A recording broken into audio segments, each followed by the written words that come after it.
কলকাতার জনবহুল park circus এলাকার ৩ নম্বর সরোয়ার্দী এভিনিউর এই বাড়িটি মানুষের কাছে গুরুত্বপূর্ণ এক ঠিকানা। প্রাচীন বাড়িটির নিচতলায় আছে বাংলাদেশের ইতিহাস, ঐতিহ্য, সংস্কৃতি, ভাষা, শিক্ষা থেকে রাজনীতির বিষয়ক নানা স্বাদের বই।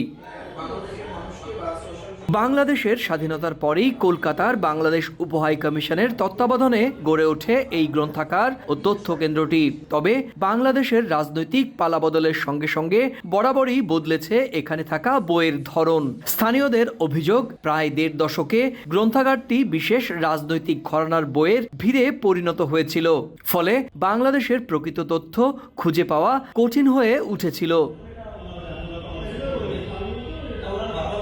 তবে এখন বদলেছে প্রেক্ষাপট, নতুন করে সব ধরনের বই জায়গা পাচ্ছে এখানে।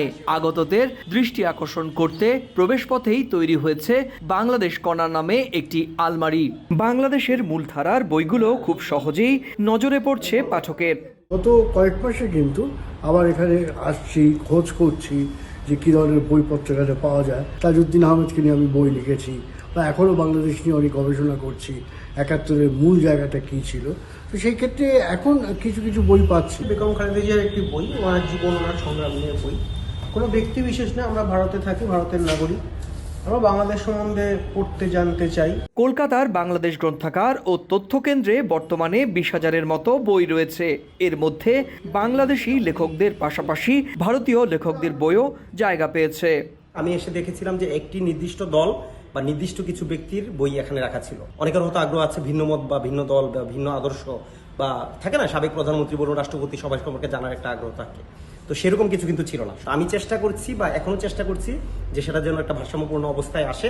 সরকারি হিসেব অনুযায়ী প্রতিদিন গড়ে ৩০ থেকে ৫০ জন পাঠক এই গ্রন্থাগারে বাংলাদেশ সম্পর্কে ধারণা নেন। সম্প্রতি বাংলাদেশের প্রয়াত সাবেক প্রধানমন্ত্রী খালেদা জিয়াকে নিয়ে প্রকাশিত বেশ কয়েকটি বইও জায়গা পেয়েছে এই গ্রন্থাগারটিতে। সুব্রত আচার্য, সময় সংবাদ, কলকাতা।